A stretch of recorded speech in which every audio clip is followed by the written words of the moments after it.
जोहार साथी। आज हम लोग नोस इक्का के बहाने राजनीति की कुछ बातें करेंगे।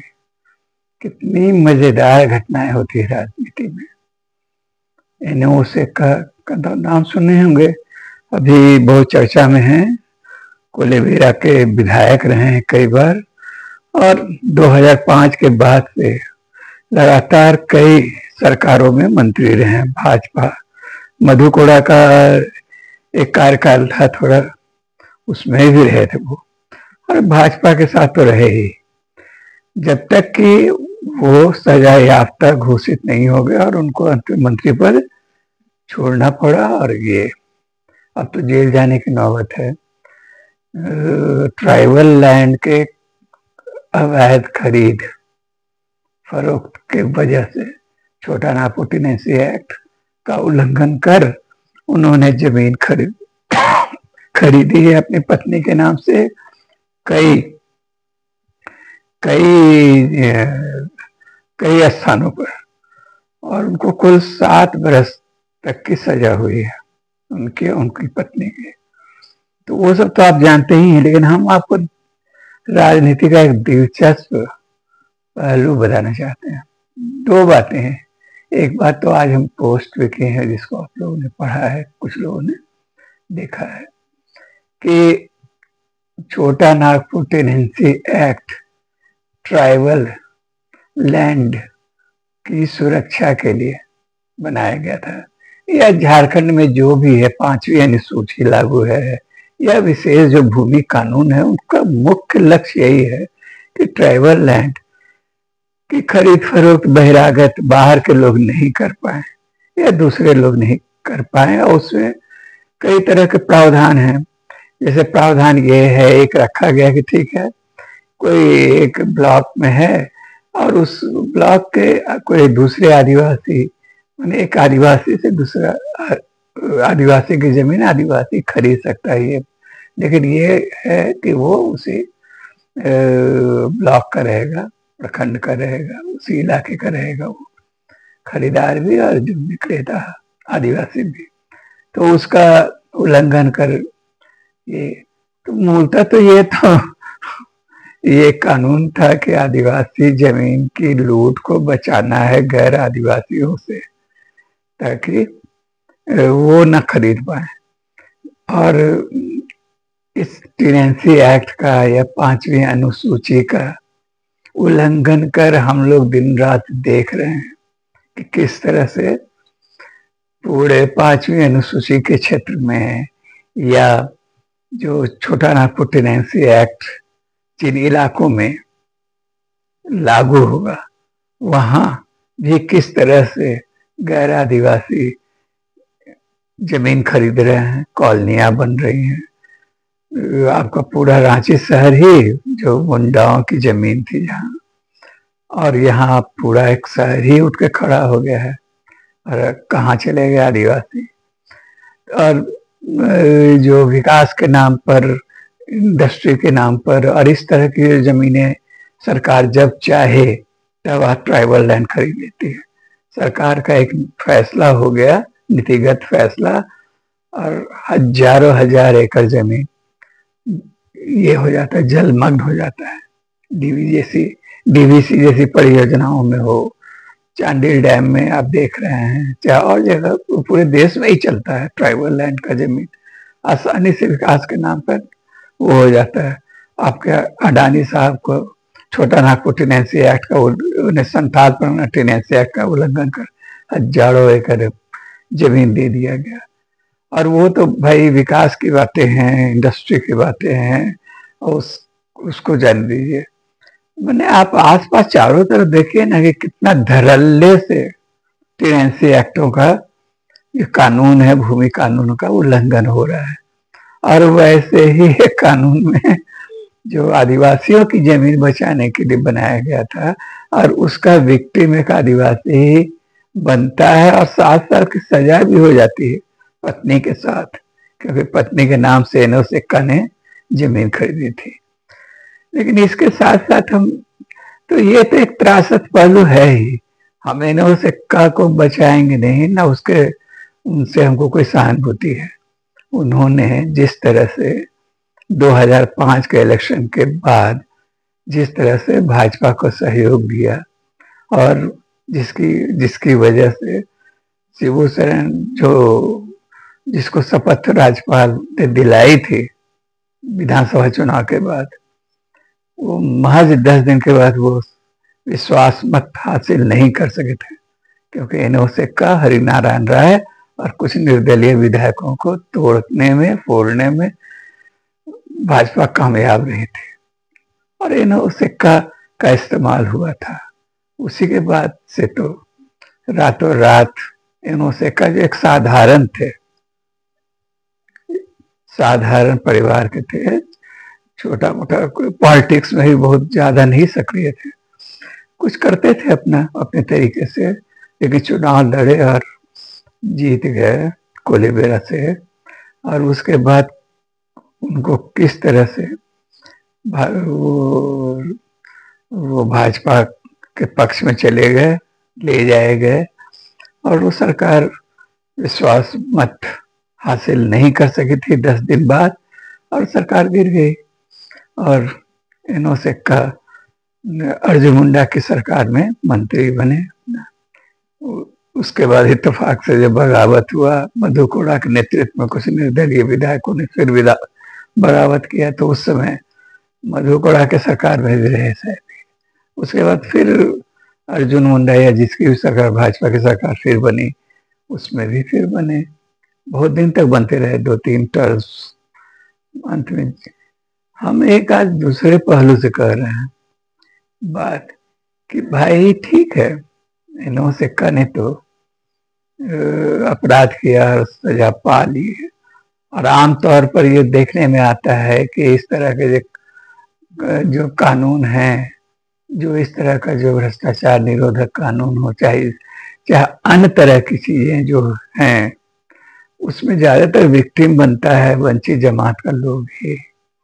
और उसमें तो इस मामले में तो मजेदार है कि जिस इनोसे का की बदौलत चाहे जो इनोसे का भी जेल जा रहे हैं भ्रष्टाचार के मामले में, और छोटा नागपुर टेनेंसी एक्ट का उल्लंघन कर वो जमीन खरीद फरोख्त के मामले में, उस तरह के मामले में एक यहाँ याद दिलाना और जरूरी होगा कि आमतौर पर इस तरह की घटनाएं, चाहे इस तरह का जो उल्लंघन करके लोग घर बना रहे हैं और ये अट्टालिका मल्टी स्टोरी बिल्डिंग और ये वो सब बन रहे हैं, उसमें शायद ही किसी पर कोई इस तरह की कार्रवाई हो सकता है कुछ फाइन वाइन हुआ होगा या कुछ हुआ होगा, लेकिन उसको जेल जाने की नौबत, और वो भी नामचीन विख्यात व्यक्ति कोई हमारे तो जानकारी नहीं है।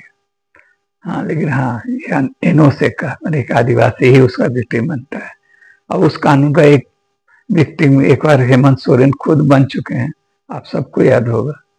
पिछले इस इलेक्शन के कुछ दिन पहले वो जमीन मामले में उनकी गिरफ्तारी हुई थी और इस्तीफा देना पड़ा था।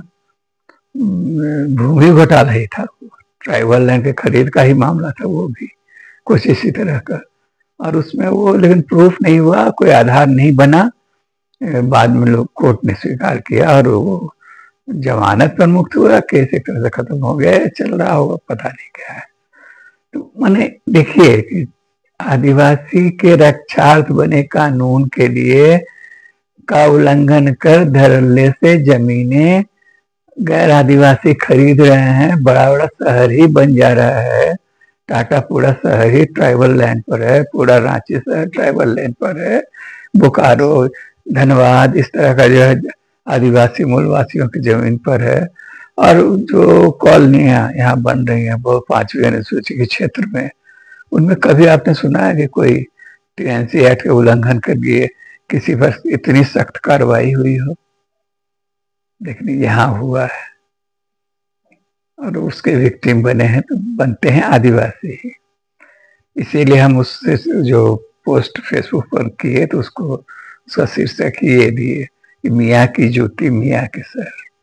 तो ये सब है लेकिन उससे भी ज्यादा दिलचस्प और जानकार ये चीजें, ये जो घटना हुई है वो वो कितना माने ट्रेजिक है या रोमहर्षक कहिए, या आप कह सकते हैं कि कितना, इसको क्या कहेंगे, भारतीय राजनीति का एक कितना कैसा पहलू है ये, किस तरह शर्मनाक पहलू है कि इसी एनोस एक्का की बदौलत, अकेले एनोस एक्का नहीं थे, उसमें एक निर्दलीय विधायक हरिनारायण सिंह भी थे, हरिनारायण राय शायद वो थे, उसके अलावा आपका कमलेश सिंह थे और कई लोग थे, कई विधायक, निर्दलीय विधायकों का वो जमाना था। और उसके द्वारा उसके खरीद फरोख्त करके हमेशा से सरकार भाजपा 2005 के बाद 2000 के बाद भाजपा सत्ता में ज्यादातर दिनों तक शासन करती रही। इन्हें सक्का को कैसे ही लोगों ने फांसा था, वो जैसा कि बताया कि सीधा साधा नौजवान थे और अपना कुछ चर्च से जुड़ा हुआ कुछ काम वाम भी करते थे और कुछ थे अपना पार्टी में, और लेकिन चुनाव लड़े, जीत गए तो उस समय भाजपा को समर्थन नहीं था, माने बहुमत से दूर थी, तो प्लान किया गया कि कुछ निर्दलीय विधायकों को कैसे फांसा जाए, और हरिनारायण राय को पकड़ के लाया गया था गोड्डा क्षेत्र से, उनके इलाके से, संभवतः उस समय प्रदीप यादव काम को किए थे वहां से उठा के लाने का उनको और भाजपा नेताओं को सौंपने का। और दूसरा एनो सिक्का को चाईबासा में कोई सभा हो रही थी, और आप उन दिनों की घटनाओं को याद कीजिएगा या पुराना अखबार पढ़िएगा तो पता चले, खुद अर्जुन मुंडा गए थे हेलीकॉप्टर से उनको उठाने के लिए, अब बुलाने के लिए, जो कहिए, उठाने के लिए क्यों कहिएगा भाई, उनको बुलाने के लिए गए थे। और वहां जाके इनोसिका को लाया गया और उसके बाद ये सारे लोग राजस्थान चले गए थे, विधायक भाजपा की पूरी टीम, और इस चले गए इधर। शिबू सोरेन शपथ ग्रहण किए मुख्यमंत्री पद का, और ठीक लेकिन राज्यपाल ने कहा था कि 10 दिन के बाद फ्लोर पर आपको बहुमत सिद्ध करना होगा, तो सारे विधायक चले गए थे वहां, क्या कहते हैं, दिल्ली होते राजस्थान। इनो से कर हरिनारायण राय को संभवतः दूसरे सड़क मार्ग से ले जाया गया था। वो सरोचक कहानी है, उसको हम अपने उपन्यास मिशन झारखंड में लिख चुके हैं, आप नहीं पढ़े हैं तो कभी पढ़िएगा, उसमें है सारा ब्यौरा। तो जो, और ठीक जिस दिन विश्वास मत फ्लोर पर टेस्ट होना था उस दिन ये लोग आए, और वहां जाहिर है कि जो एनो सिक्का हो या हरिनारायण राय जैसे निर्दलीय विधायक भाजपा के साथ नहीं जाते, लेकिन उनको भाजपा किस तरह से मजबूर की होगी, किस तरह से खरीद फरोख्त किया होगा, किस तरह से दबाव बनाया होगा, उन सब चीजों को ऑपरेशन कमल कहा जाता है। और उसका बहुत सारा नजारा तो आप देख चुके हैं आप बात की राजनीति में, लेकिन शायद उस समय का शुरुआती नजारा था। और इनोस एक्का, और लगता है इनको धमकी उमकी भी दिया गया था, एकदम कैद में रखा गया था, नए विधायक थे। और जिस तरह से अमीरी उसके बाद बनी, जैसे सरकार को समर्थन देने के बाद ही मंत्री भी बन गए, पहली बार विधायक बने थे और मंत्री ही बना दिए गए। और मंत्री बनाने के बाद इनके पास इतना अपराध पैसा आ गया कि वो 1-2 जगह नहीं 5-7 जगह जमीन वो खरीद लेते हैं। हरिनारायण राय का भी इसी तरह तरक्की हुआ था, हालांकि सब बेचारों को जेल जाना पड़ा। तो भाजपा लब्बुलवा भी ये कहना है कि भाजपा जो एक सीधे साधे एक नौजवान को करप्ट बनाती है लाके, आदिवासी युवक को, और उसको राजनीति का गुण इस तरह से सिखाया जाता है, उस पर दबाव बनाया जाता है, और उसके बल पर शासन किया जाता है कई टर्म भाजपा इन लोगों की बदौलत। और लेकिन जब इस्तेमाल करने के बाद तो उसको कैसे निचोड़ कर फेंक दिया जाता है। आज इनके प्रति सहानुभूति दिखाने वाला कोई नहीं है। इन्हों सिक्का को या हरिनारायण राय को या मधु कोड़ा को, ये सारे लोग एकदम हैं, राजनीति में हैं और अभी भी चलिए राजनीति में तो इस तरह के बेशर्म लोगों का जमात ही है उसमें, तो उसमें है अपना, उसमें आत्मविश्वास से भी बोलते हैं चालते हैं। लेकिन वो इस जब इन्हों सिक्का को सजा मिली तो क्या उसके लिए जिस उनके उन जैसे विधायकों की बदौलत जो सरकारें चलती रही उसको आप क्या कहेंगे? इसका दो पहलू, एक तो ये कि इस तरह का जब भारतीय राजनीति में इस तरह का खरीद फरोख्त विधायकों का ये वो दल बदल कानून का ठेंगा दिखाकर खूब आम बात हो गया है और चल रहा है। अब कोई इसकी तरफ ध्यान नहीं देता है।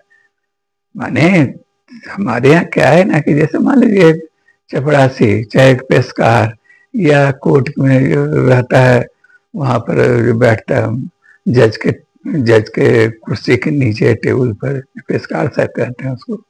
तो वो लोग यदि थोड़ा बहुत घूस और रिश्वत लेता है चाहे इस तरह के लोग, तो उसको तो आप कहिए कि बड़का भ्रष्ट आदमी है।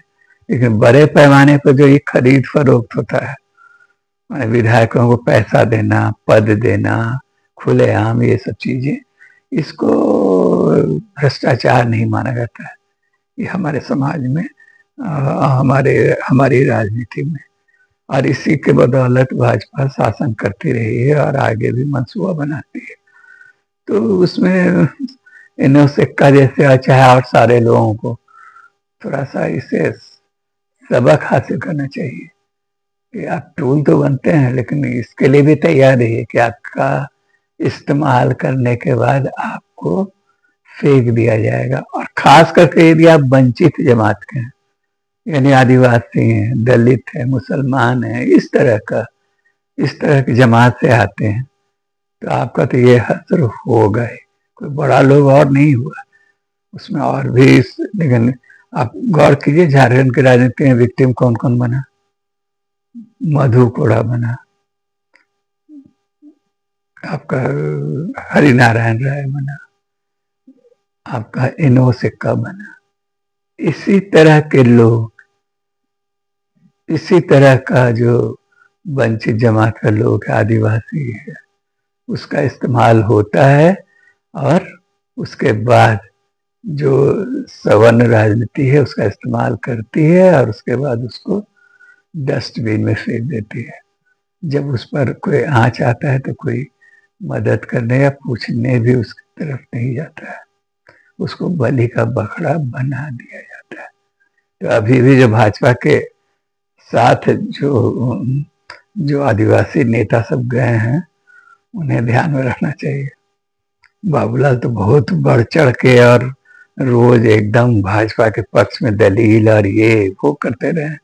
भाजपा कितना अपमान करती रही है उनको इस 20 वर्ष की राजनीति में, सब घोल के पी चुके हैं। चंपई सोरेन को देखिए ना, सीता सोरेन को देखिए, सारे लोग सब झेल चुके हैं वो सारा दंश। तो बस भाई साथी, यही कह बात समाप्त करते कि इन्हों सिक्का से मेरे के प्रति मेरे मन में कोई खास सहानुभूति नहीं है। जो अपराध की है सजा, लेकिन हाँ ये चिंतनीय प्रश्न जरूर है कि हमेशा जो इस तरह का जो विक्टिम बनता है वो वंचित जमात का ही आदमी क्यों होता है? उसी के समर्थन के बदौलत जो नैतिकवान लोग सरकार चलाते रहे हैं, वो जिम्मेदार क्यों नहीं ठहराए जाते हैं? बस साथी, इतना ही कहकर समाप्त करते हैं आज की बात।